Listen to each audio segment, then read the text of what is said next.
So a few years back, I watched this documentary called Cosmodrome on Netflix. And before that, I was like convinced that we did go to the moon because they've debunked a bunch of stuff, a bunch of claims that say that we didn't go to the moon. So I was like, all right, maybe we did go. But this documentary right here convinced me that more than likely we never ever send a human being to the moon. Now, as far as objects, yeah, there's a bunch of them up there, but people, no. Now, in this documentary, what they're saying is that, and it's only 49 minutes, that the Russian rockets at the time of the moon landing, the supposed moon landing, were more advanced than the American rockets. How the hell is that even possible? Because they were trying to get to the moon too, but the United States made it with less advanced rockets. That makes no sense. I'm somewhat of a conspiracy nut. I like me a good conspiracy, but it's not on Netflix, not in the United States anymore. So I went and tried to find it through other means. Couldn't find it anywhere. I found it, of all places, on YouTube, but it's not under its original title. They named it something else. And if you look at the comments, people are saying this is not what the title says it is. So let's check it out. I couldn't even find a logo, because I usually put a logo on the corner of the video. Couldn't find anything. At Cape Canaveral, some long cherished assumptions about US space technology could very soon be rewritten. Yeah. For the first time ever, an American rocket is scheduled to blast into space, powered by a Russian rocket engine. Why would they do that? Why would they use Russian rockets if the American rockets are the most advanced?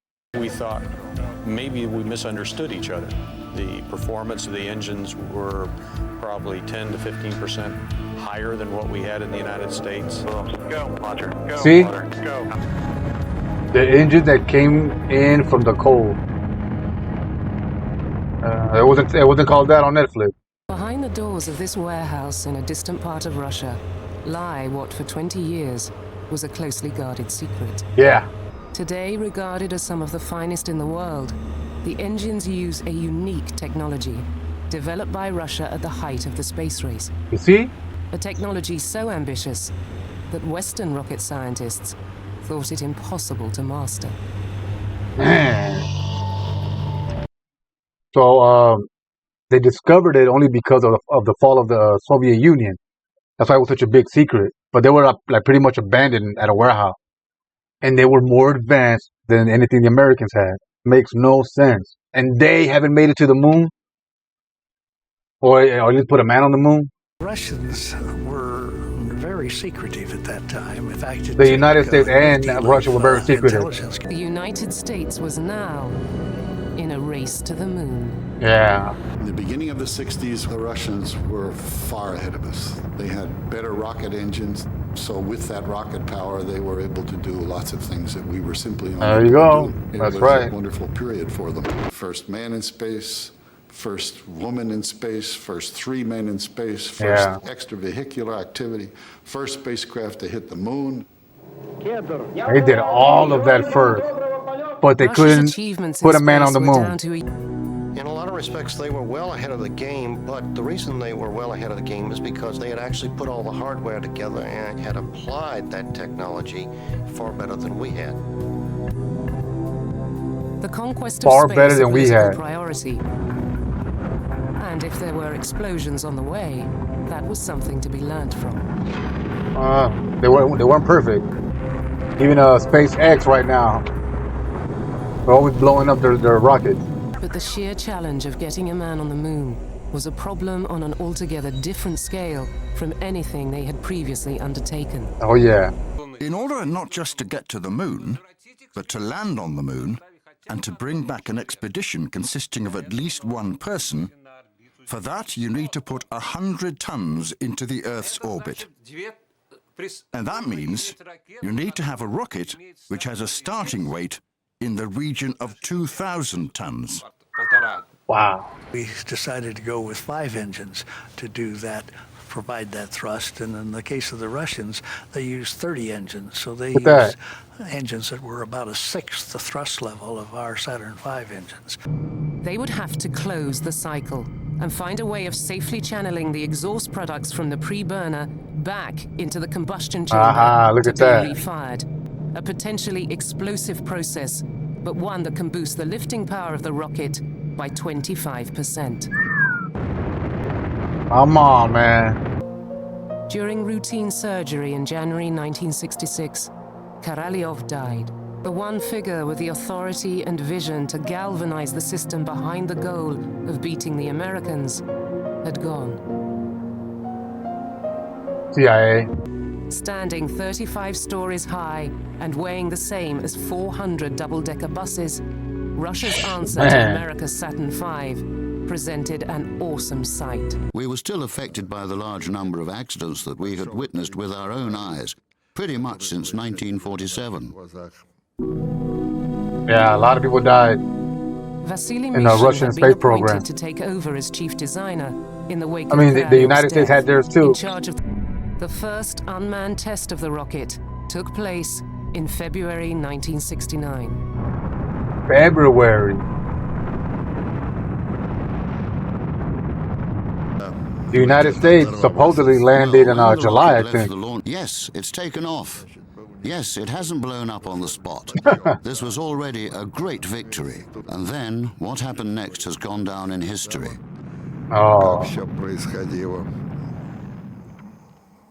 Произошел пожар.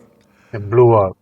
There was a fire in the rocket, followed by an explosion. Yeah, The rocket exploded 40 kilometers from the launch site. yeah. Metallic debris had caught inside an engine.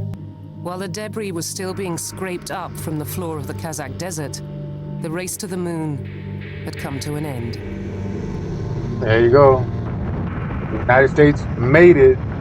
Just Wink, 2 wink. weeks after the N1 disaster, the Americans were celebrating victory in the wake of the successful Apollo 11 mission. But the Russians didn't give up there. True to their practice of evolving the design through actual launches, the engine and rocket were steadily being improved. They To didn't give prevent up. the intake of debris, filters were fitted to the engines, and the launch pad was rebuilt ready for the next tests in 1971 and 72. 71.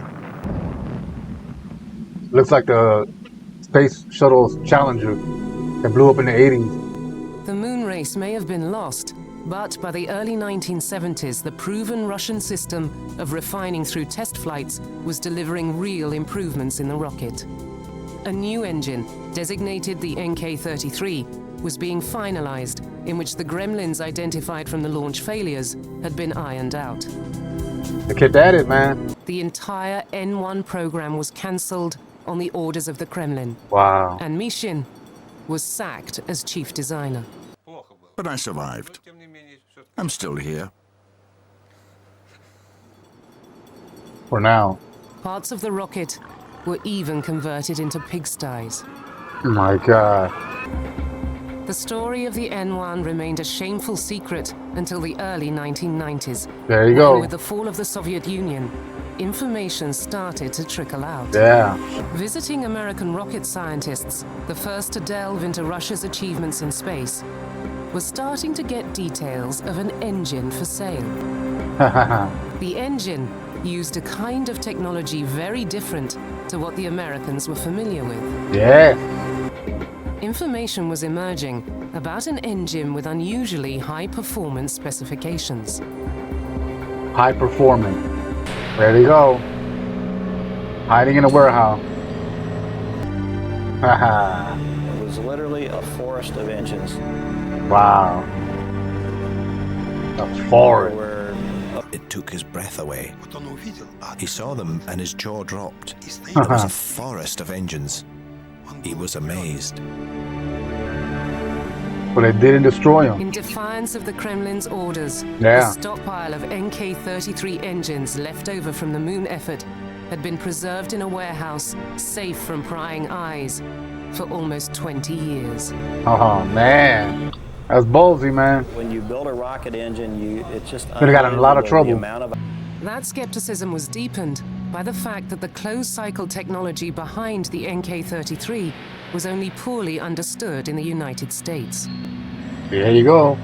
They were doing things at a level, they were operating at levels that some in the United States were saying as recently as 15 years ago, you can't do that. There you go. Yet they'd been doing it for over 10 years. Come on, man. Right there alone. That technology from the 60s, 70s. He's saying that even 15 years ago, they didn't have. Yet they made it to the moon. And the Russians couldn't. Come on, man. And those of us in the industry did not know how they were doing it. The only way those doubts about the engine's reliability and performance could be resolved would be in a full test firing, the first in 20 years. Wow. For a proving test set for October 1995. 95. Well, it is hard to overstate the anxiety that we felt before the test. My hair had already gone white, and I thought, can it get any whiter with all that worry? The engine hit each of its specifications. Russia's alternative engineering approach had delivered a technology that, though 20 years old, America had still not managed to equal. Look at that. This should be all over the news, man. Now, this isn't like a Russian propaganda documentary. This is made by either British people or the Americans. But it wasn't until then that we really began to understand how efficient they really were. Yep. The efficiency of these engines is very good, better than anything else available in the world today. Dear God. Come on, man. They're almost telling you, like, okay, we faked it. Technology, a rocket that started life as an intercontinental ballistic missile, pointed at Russia. Where the old Atlas rocket used to be driven by 5 engines, the RD-180 is so powerful that the new Atlas III will use just 1 and still offer 10% higher performance. Oh, man. Look at that. Look at that, man. I guarantee you that SpaceX uses that design now. The oxygen-rich closed cycle would mean far higher combustion chamber pressures, but it was not without risks. The hot oxygen gas coming from the pre-burner is so flammable that even the metal engine itself can catch fire and explode. Man. That's what happened with the Russians. It's not only the Americans who didn't manage to do that, but also the Europeans, the Japanese, and the Chinese. To do All this, of we those had to countries. approach how A whole new class of high-temperature resistant stainless steels, unseen in the West, was invented to cope with a hazardous oxygen-rich environment. With that kind of technology, Lockheed Martin's skepticism evaporated. Oh, God. Even then, the Russians were better. This is the 90s at this point. Today, the RD-180 engine offers performance and reliability beyond anything achieved in the United States, Look, with its billions of dollars of investment in space technology. They keep saying it over and over. Exposure to Russian design philosophy has forced American technology giant Lockheed Martin to question some of its own most cherished working methods. Yeah. You see how the Russians, they're sharing their information, technology, all the knowledge they have, whereas Americans never really did that. So the Americans, can we use your space station, International Space Station? Like international. It should be called the Russian Space Station. It's theirs. Nothing wrong with it, man. But, they share. Everybody goes there. Like, why hasn't the United States made a space station? It's a richer country. Old-fashioned, hands-on Russian engineering is about to teach American high technology an uncomfortable lesson. Look at that. Oh, my God. It's almost like the Russians made this. How did it make it on Netflix? I don't know. The idea that the technology in the United States was not equal or superior to the Russians was a very hard pill for a lot of people to swallow.